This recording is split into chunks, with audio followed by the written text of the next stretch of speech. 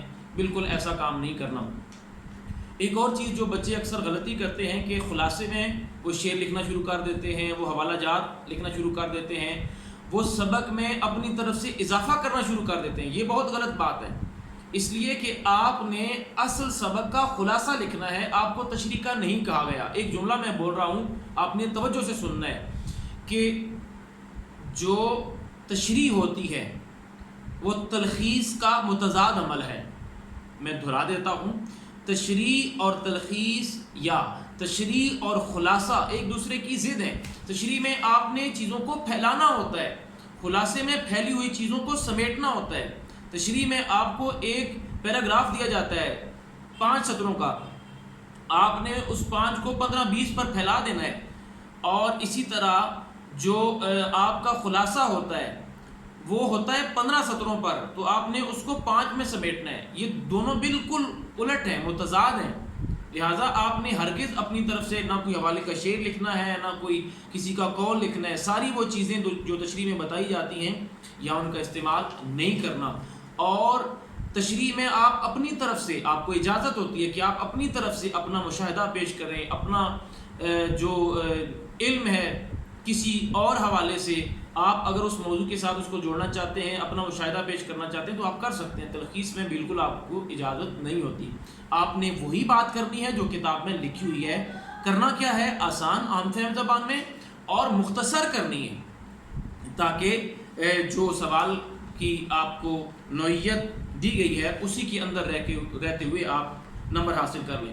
بہت سارے طلباء یہ نہیں جانتے کہ تلخیص کیسے کی جائے, اور جیسے میں نے آپ کو بتایا کہ ترتیب کا آپ نے خاص خیال رکھنا ہے. تو یہاں نمونے کے طور پر میں نے ایک سبق کا ایک آپ سمجھ لیں کہ خاکہ بنایا ہے, اور وہ میں آپ کو دکھا دیتا ہوں.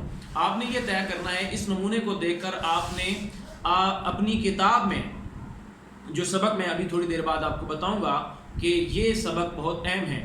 اگر آپ اس طرح کا خاکہ بنا لیں گے تو آپ کو فائدہ یہ ہوگا کہ یہ خاکہ آپ کو خلاصے میں بھی کام آئے گا اور یہ خاکہ آپ کو تشریح میں بھی کام آئے گا. آپ کو پتہ چل جائے گا کہ یہ سبق کے کس حصے سے لیا گیا ہے اور اس سے پہلے کیا بات ہوئی تھی, اس کے بعد کیا بات ہوئی ہے. وہ خاکہ بنیادی طور پر چند الفاظ پر مشتمل ہوگا, لیکن وہ 4-5 صفحوں پر مشتمل جو سبق ہوتا ہے وہ اسے سمیٹ دیتا ہے. مثلا میں آپ کے سامنے سبق اپنی مدد آپ کا یہ خاکہ رکھ رہا ہوں, ٹھیک ہے. اسے آپ غور سے دیکھیں, یہ بالکل ایک نمونہ ہے. اس میں آپ دیکھ سکتے ہیں کہ شروع میں نے لکھا ہے مقولہ اور اسی کے ساتھ ہے غیرت. اب صرف یہ 2 الفاظ ہیں, یہ 2 الفاظ نہیں بلکہ یہ پورا پیراگراف ہے. اس پورے پیراگراف میں مصنف نے یہ بتایا ہے کہ اس مقولے کی حیثیت کیا ہے, یعنی اپنی مدد آپ, اور جو غیرت انسان کی وہ خصلت ہے, وہ خوبی ہے جس کی وجہ سے انسان کو اس دنیا میں ایک مرتبہ اور مقام ملتا ہے. اسی طرح باقی آپ دیکھیں رعایا اور حکومت کا تعلق بیان ہوا. بعض لوگ کہتے ہیں کہ رعایا یہ سمجھتی ہے کہ حکومت اچھی ہو تو ہمیں خوشحالی نصیب ہوگی. یعنی یہاں مصنف نے یہ بات کی ہے کہ رعایا پر جو حکومت ہوتی ہے وہ اصل میں رعایا کا عکس ہوتی ہے. جیسی رعایا ہوتی ہے ویسی اس پر حکومت ہوتی ہے. اسی طرح قومی ترقی و تنزل, بظاہر تو یہ 2 الفاظ ہیں ترقی اور تنزل, لیکن حقیقتاً کیا ہے کہ یہ اس پورے پیراگراف کو اپنے اندر سمیٹے ہوئے ہیں. یعنی قومی جو ترقی ہوتی ہے وہ کیسے آتی ہے اور قومی تنزل یہ بالکل اس کے ساتھ ایک پیراگراف جڑا ہوا شخصی چال چلن. یعنی جس طرح اقبال نے کہا تھا نا کہ ہر فرد ہے ملت کے مقدر کا ستارہ, تو یہی بات ہے یہاں پر کہ ہر شخص کا کردار ہوتا ہے. یعنی ہر شخص چاہے وہ عمر کے کسی سطح سے تعلق رکھتا ہے, وہ محنت کرے گا, قوم ترقی کرے گی. اور اس میں مرد, عورتیں, خواتین, بوڑھے, بچے اور اعلیٰ ادنا, بے روزگار اور سرکاری ملازم, کسی بھی آپ فرد کو قومی ترقی اور تنزل کے دائرے سے باہر نہیں نکال سکتے. اسی طرح آگے جو لکھا ہوا ہے کہ اندرونی حالتوں سے اصلاح, مطلب یہ کہ قوم اپنی کوششوں سے اصلاح کر سکتی ہے اگر یہ سمجھتی رہے کہ کوئی قانون ان کے حالات بدلے گا یا حضرت خضر علیہ السلام سے وہ توقع کریں گے. تو اس طرح کی باتیں یہ ساری خام خیالیاں ہیں, ایسے حالات تبدیل نہیں ہوتے. اسی طرح اگلی پشتوں کے حالات انہوں نے بیان کی کہ اس سے پہلے جو نسلیں گزر چکی ہیں انہوں نے ہمارے لیے کیا کیا، اور اگر ہم اسی طرح ہاتھ پر ہاتھ دھرے بیٹھے رہیں گے تو ہماری آنے والی نسلیں ہمارے بارے میں کیا رائے قائم کریں گی۔ مطلب جس طرح ہم سے پہلے لوگوں نے محنت کی، آج ہم ان کی محنت کا پھل کھا رہے ہیں، اسی طرح ہم محنت کریں گے تو آنے والی نسلیں خوشحال ہوں گی۔ اور اسی طرح عملی تعلیم کے ساتھ انہوں نے جوڑا کہ غریب آدمی جو سیدھے سادہ ہوتا ہے وہ علم کو عمل میں لاتا ہے۔ تو یہ دیکھیں آپ کے سامنے میں نے صرف ایک نمونے کے طور پر جلدی میں نے آپ کو صرف سمجھانے کے لیے، اسی طرح آپ جتنے اسباق ہیں ان کا خاکہ بنا لیں اور اس خاکے کی آپ کو بڑی سہولت ہوگی۔ اب میں آپ کو یہ بتاؤں گا کہ آپ کے سبق میں یعنی آپ کی اس کتاب میں کون سے سبق بہت اہم ہیں۔ سب سے پہلے میں آپ کو بتا دیتا ہوں کہ جو سبق ہیں اپنی مدد آپ، سر سید کے اخلاق و خصائل، ادیب کی عزت اور لاہور کا جغرافیہ، ان کا خلاصہ بھی آ سکتا ہے۔ لیکن ایک مختصر سی بات آپ کو بتا رہا ہوں، آپ کے لیے آسانی رہے گی کہ کسی بھی سبق میں اگر کوئی کہانی بیان ہوئی ہے، کہانی عام طور پر افسانوں میں بیان ہوتی ہے، تو ان کے امکانات زیادہ ہوتے ہیں۔ یعنی کوئی بھی سٹوری کتاب میں شامل ہے کیونکہ وہ ایک ترتیب سے ہوتی ہے، وہ ایک مکمل کہانی ہوتی ہے، لہٰذا اس کے آنے کے امکانات ہوتے ہیں۔ لیکن پھر میں دہرا رہا ہوں کہ پوری کتاب میں سے کوئی ایک سبق بھی ایسا نہیں میں کہوں گا کہ جسے آپ چھوڑ دیں۔ آپ نے پڑھنا سب کچھ ہے، لیکن ترجیحات ہوتی ہیں، کس کے کم امکانات ہیں، کس کے زیادہ امکانات ہیں، کس کے بہت زیادہ امکانات۔ تو یہ 3 درجے ہیں۔ تو میں آپ کو بتا رہا ہوں کہ مکتوبات غالب، مکتوبات اقبال، کیا واقعی دنیا گول ہے، اور آنا گھر میں مرغیوں کا، یہ 4 اسباق ایسے ہیں جنہیں آپ نے پڑھنا ضرور ہے، لیکن خلاصے کے حوالے سے ان کے شامل ہونے کا امکان بہت کم ہے۔ یعنی ان کا خلاصہ بہت کم امکان ہوتا ہے کہ سوال کی صورت میں آپ کے امتحان میں آئے۔ اسی طرح اپنی مدد آپ، سر سید کے اخلاق و خصائل، ادیب کی عزت، لاہور کا جغرافیہ، ان کے امکانات بہرحال ہیں، لیکن سب سے زیادہ اگر کوئی سبق اہم ہے خلاصے کے حوالے سے تو وہ ہے اسوہ حسنہ، ابو القاسم زہراوی، اوور کوٹ، سفارش، چراغ کی لو، اور سب سے زیادہ اگر کوئی سبق اہمیت کا حامل ہے خلاصے کے حوالے سے تو وہ ہے دوستی کا پھل۔